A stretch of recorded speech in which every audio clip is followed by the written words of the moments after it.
आज हम लोग रेगुलेशन ऑफ एससीडीके देखेंगे, जो cell cycle intracellular control system का एक महत्वपूर्ण पार्ट है। और इस रेगुलेशन के द्वारा हम ये समझ सकेंगे कि एस साइकिल को कैसे कंट्रोल एंड कोऑर्डिनेट किया जाता है। प्रीवियस लेक्चर में हम लोगों ने पढ़ा था कि पूरे सेल में, किसी भी सेल साइकिल में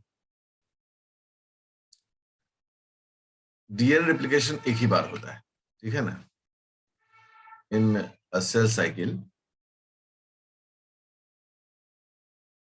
डीएनए रेप्लिकेशन एक ही बार होता है। डीएनए रेप्लिकेशन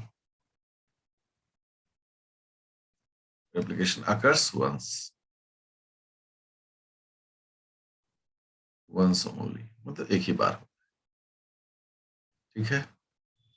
इसका मतलब क्या है कि री रेप्लिकेशन जो है, री replication of DNA is inhibited. DNA is inhibited. इसका मतलब साफ है कि री रेप्लिकेशन जो है वो रोक दिया जाता है, दोबारा रेप्लिकेशन नहीं हो, ठीक है। इसलिए पूरे सेल साइकिल में एक ही बार डीएनए रेप्लिकेशन होता है। अगला पॉइंट क्या होता है कि जो साइकिल्स हैं, साइकिल में लोग अगर 4 फेज को डालते हैं, mg1 sg2, यदि यहां पर एक डीएनए है तो वही है, लेकिन जब वो एस फेज में आता है तो एक से वो 2 बन जाता है ना, मतलब यहां पर उसका रेप्लिकेशन हुआ। और फिर G2 फेज में 2 से 4 नहीं होता है, वही 2 रहता है, ठीक है।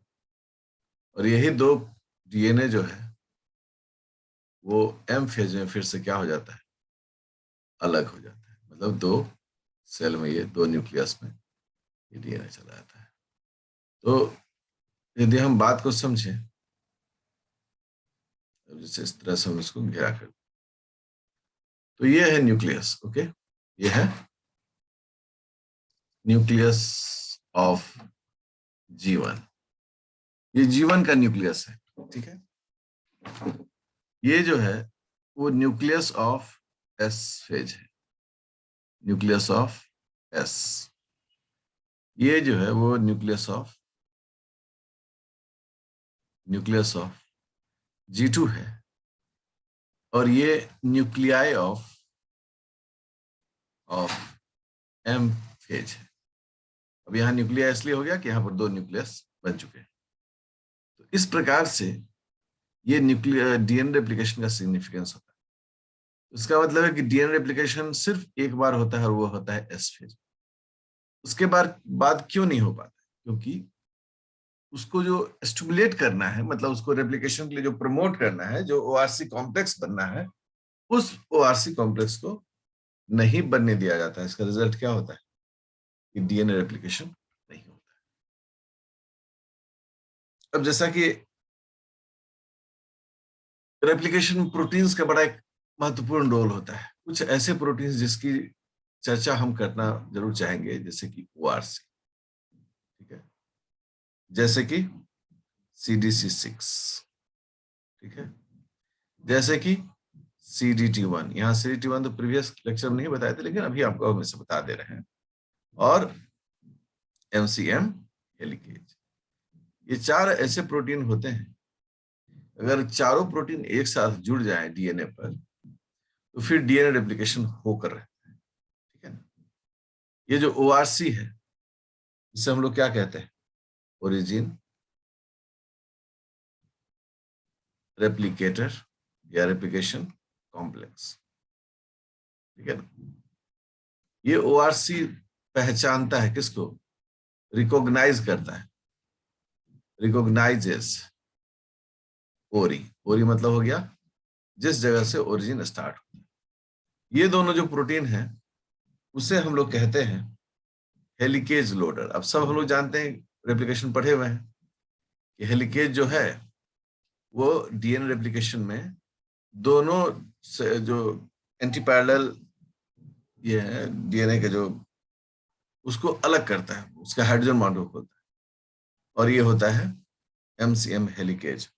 और हेलिकेज क्या करता है? हेलिकेज करता है ये remove hydrogen bond, remove hydrogen bonds, ये हाइड्रोजन बॉन्ड्स को रिमूव करता है।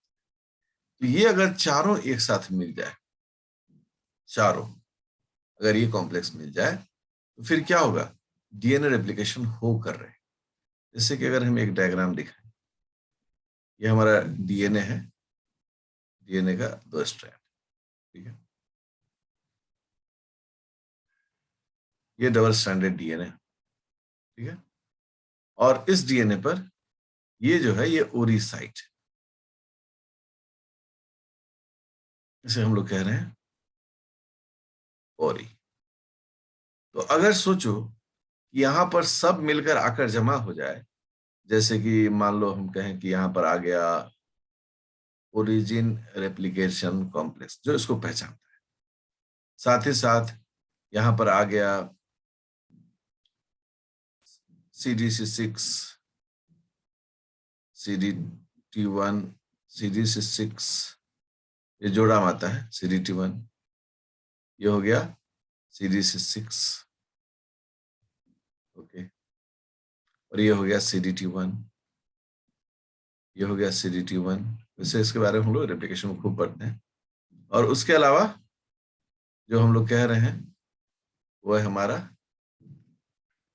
MCM हेलिकेज, इसको लोग 27 हेलिकेज भी कहते हैं, ठीक है ना। अगर ये सब मिलकर एक साथ आ जाए, इससे हम लोग क्या कहते हैं? इसे हम लोग बोलते हैं प्री आरसी।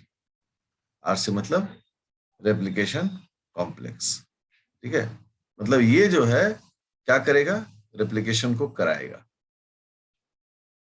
रेप्लिकेशन होगा। अगर इसमें से किसी भी एक चीज को हम हटा दें तो रेप्लिकेशन होना क्या हो जाएगा? मुश्किल हो जाएगा। इन सब कंडीशंस में जो ओआरसी है, ओआरसी, यह है ओआरसी, इस ओआरसी पर अगर हम फॉस्फेट जोड़ दें, जो प्रीवियस लेक्चर ने बताया था, ये इनएक्टिव हो जाता है, ये पहचान नहीं पाता है कि ओरी साइट कहां पर प्रॉपर कैसे क्या होगा, ठीक है। लेकिन अगर इससे फॉस्फेट हम रिमूव कर दें, अगर इससे हम फॉस्फेट हटा दें, ठीक है, तो फिर ये ओआरसी जो है वो रेडी हो जाएगा। अब हम बाकी लोग के साथ मिलकर CDC6, CDT1 और MCM के साथ मिलकर हम जो है फंक्शनल फंक्शनल प्री आरसी बना देंगे, रेप्लिकेशन कॉम्प्लेक्स बना देंगे, और रिजल्ट क्या होगा? ये डीएनए रेप्लिकेशन करेगा, ठीक है ना, डीएनए रेप्लिकेशन करेगा। तो ये साइंस में इन सब चीजों को समझना बहुत जरूरी होता है कि कैसे ये स्टेप बाय स्टेप होता है। अब है अगर हम रोल देखें, रोल ऑफ SCDK, SCDK में ये तमाम जो चीजें हैं वो इसके अंदर में आती हैं, जैसे triggers and initiates DNA replication. सबसे पहला क्या कहता है कि डीएनए रेप्लिकेशन को ट्रिगर करना, मतलब ट्रिगर मतलब जस्ट पॉइंट दबाना, इनिशिएट करना, ये सारा काम एस, ठीक है। साथ ही साथ इसका एक और काम होता है, इट प्रिवेंट्स री रेप्लिकेशन ऑफ द डीएनए। मतलब एक बार डीएनए का रेप्लिकेशन हो जाए फिर से वो ना करने लगे, इस काम को भी रोकना जो है इसी SCDK का, इसी की जवाबदेही है भाई। मतलब कि ये एक बार तो रेप्लिकेशन कराए, जरूर कराए, लेकिन दोबारा ये होने ना दे, इसको भी इंश्योर करता है। तो अगर आपसे कोई पूछे कि SCDK का काम क्या है, तो कहते हैं कि रेप्लिकेशन करवाना SCDK का काम, लेकिन फिर से वो दोबारा एक ही सेल साइकिल में रेप्लिकेशन करने लगे, दैट इज कॉल्ड री रेप्लिकेशन, वो संभव नहीं है। हाँ, ये जो है सबसे पहला। अब हाउ डज, एक सवाल आता है, रेप्लिकेशन तो हम लोग पढ़ते भी हैं, जानते भी हैं और पढ़ेंगे। हाउ डज री replication of DNA, how does री रेप्लिकेशन, जैसे एक ही साथ लिखा जाता है लेकिन हम थोड़ा डैश लगा देते हैं, री replication of DNA, of the DNA is inhibited, कैसे रोका जाता है? भाई साइंस पढ़ रहे हैं, कुछ तो तरीका होगा, है ना? तो इसमें क्या है कि अगर हम सोच, मतलब हमारा क्या नॉलेज कहता है, ज्ञान की बत्ती क्या जलाता है कि अगर हम प्री आरसी कॉम्प्लेक्स बनने से रोक दें, बनने से रोक दें, एकदम सीधा है। प्री आरसी का मतलब क्या होता है, full form? Pre replication complex. Good. अगर इस काम को हम रोक दें तो निश्चित रूप से हम लोग री रेप्लिकेशन जो है इसको भी रोक सकते हैं। ठीक है, इसको भी रोक सकते हैं। तो कैसे हम प्री आरसी को रोक सकते हैं? तो देखो, पहला पॉइंट, रिमूव CDC6। CDC6 को हम रिमूव करें। क्यों रिमूव करें? क्योंकि ये जो CDC6 है ये हेलिकेज लोडर है, मतलब डीएनए पर हेलिकेज एंजाइम को लोड करता है ना? तो अगर हम CD6 हटा दें तो निश्चित रूप से हमारा हेलिकेज लोड नहीं होगा। रिमूव CDC6 मतलब इसका रिजल्ट क्या होगा? Therefore helicase loading is inhibited. DNA पर अगर हेलिकेज लोडिंग नहीं होगा तो डीएनए का रेप्लिकेशन नहीं होगा। तो कैसे इसको हम रिमूव कर सकते हैं?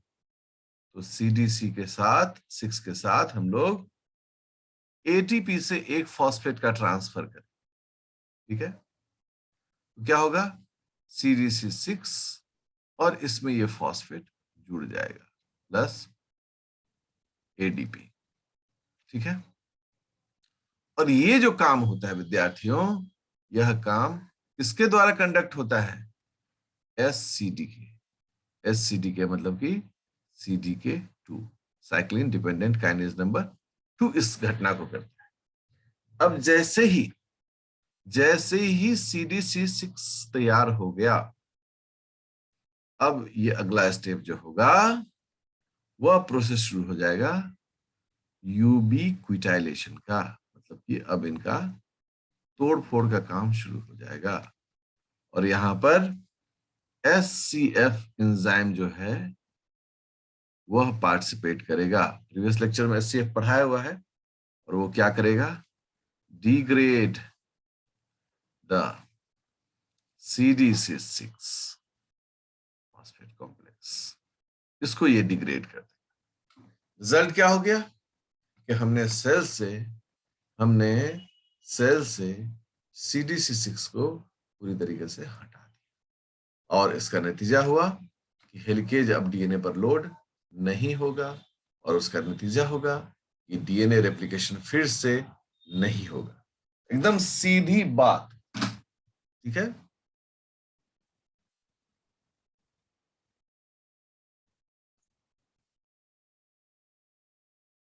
ठीक इसी प्रकार से अब सेकेंड पॉइंट लेते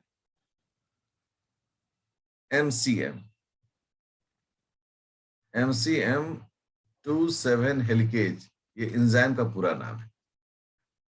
ये हेलिकेज है जिसका ये नाम है। तो MCM हेलिकेज is also यूबीक्विटाइलेटेड, मतलब कि डिग्रेडेड।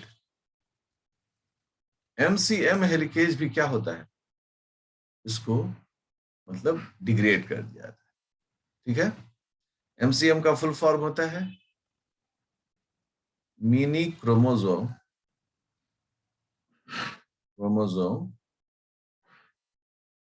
मेंटेनेंस,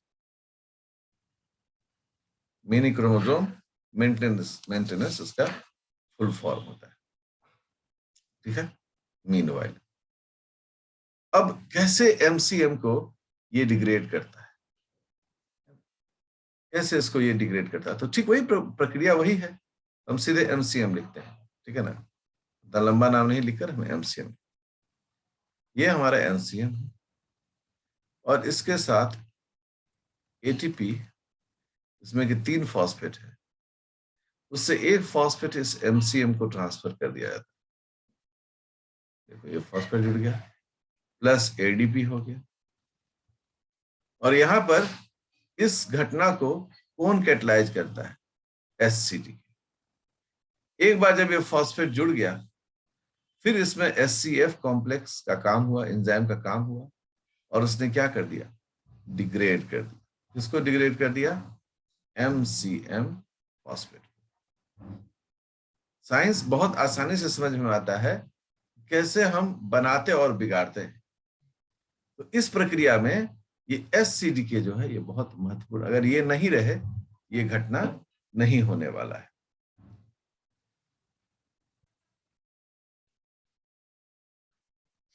इस प्रकार से हम लोगों ने SCDK के कारण CDC6 एंड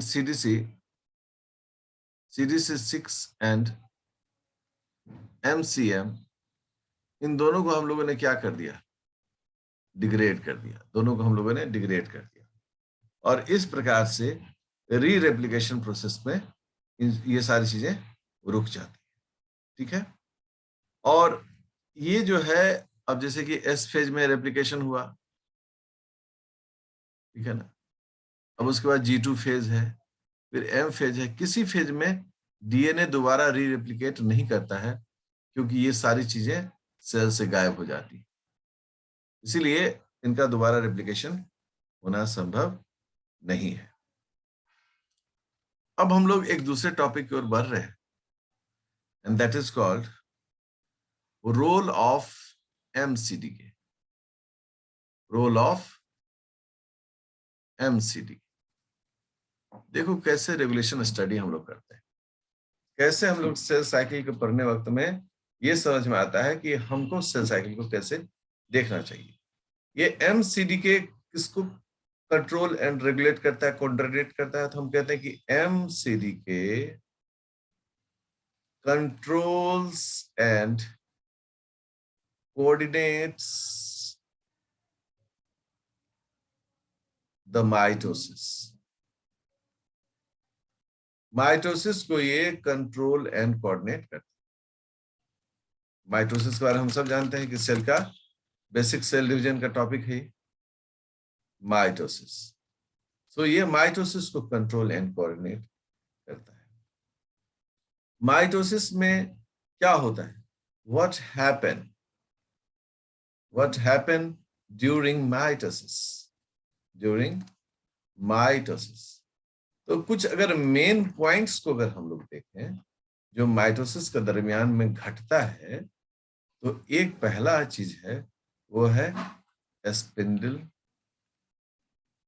स्पिंडल फॉर्मेशन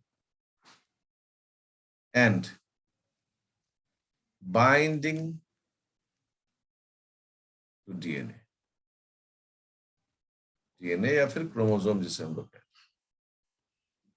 सबसे पहला तो नहीं कह सकते हैं क्योंकि बहुत सारे काम साथ साथ हो रहे होते हैं, बट हम कहते हैं कि स्पिंडल का बनना और उसका क्रोमोसोम से बाइंड करना, ये जो काम है ना, ये काम हमारे M फेज में ये काम होता है, ठीक है, यही कोई दिक्कत नहीं है। दूसरा कौन सा महत्वपूर्ण काम है जो M फेज में होता है, एक तो कॉमन काम है जो सभी M फेज में होता है, and that is called phosphoryl transfer. Transfer, जिसमें हम लोग एटीपी से क्या करते हैं, फॉस्फेट का ट्रांसफर करते हैं। ये घटना भी किसमें होता है, एम फेज में होता है। तीसरी कौन सी घटना अगर हम लोग पढ़ें, ध्यान दें, तो होता है, तो वो होता है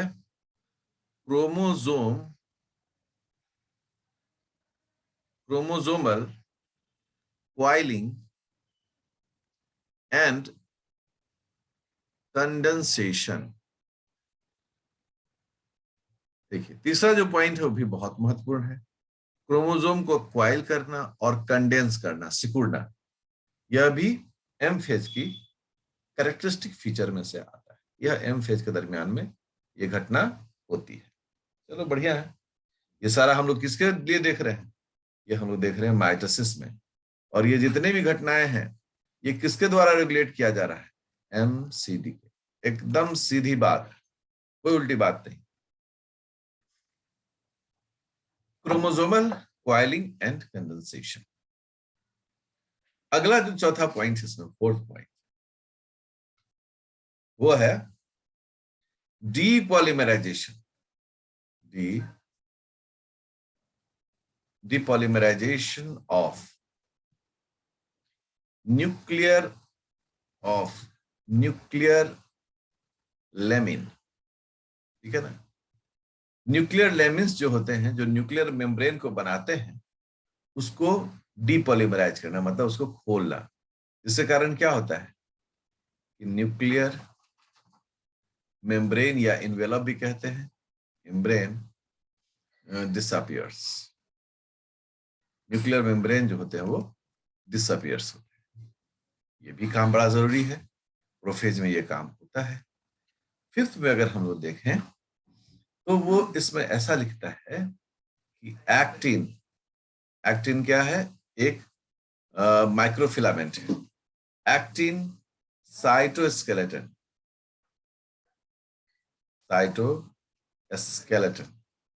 रीअरेंजमेंट,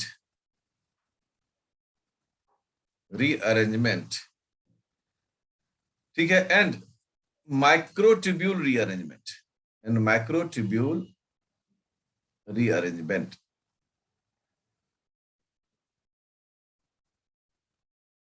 ये जो हम काम लिख रहे हैं, ये सारा काम कौन करवाता है, हम लोग कहते हैं कि ये सारा काम एमसीडीके करवाता है। कौन करवाता है, एमसीडीके करवाता है। अब छठवें काम की ओर बढ़ते हैं। हमें समझ में तो आना चाहिए कि क्या कितने सारे काम इस दरमियान में होते हैं। ऐसे थोड़ी होता है, जब हम सब काम जानते रहेंगे तब ना हम फिर उसको मतलब एक्सप्लेन कर सकते हैं। अब देखिए 5 काम हो गया। छठवां काम है एनाफेज प्रमोशन। एनाफेज प्रमोशन को भी कराना है एमसीडी का काम, जिसके दरमियान में क्या होता है, क्रोमोजोम्स जो होते हैं वो क्रोमोजोम्स अपोजिट पोल्स की ओर मूव करना शुरू कर देते हैं। सबको याद होगा ये सब चीज, सेल डिवीजन का है। जितने भी क्रोमोजोम्स हैं वो अपोजिट पोल्स की ओर मूव करने लगते हैं। ये जो घटना है, ये घटना एनाफेज प्रोमोटिंग कॉम्प्लेक्स कराता है। ठीक है, सेल साइकिल के दरमियान में ये घटना जो है ये एनाफेज प्रोमोटिंग कॉम्प्लेक्स कराता है। तो एनाफेज प्रमोशन अपने में बहुत ही बड़ा वर्ड है और इसको बहुत डिटेल से देखना पड़ता है। कुछ ऐसी चीजें जिनको हम लोग सेल साइकिल में एम फेज में पढ़ते हैं।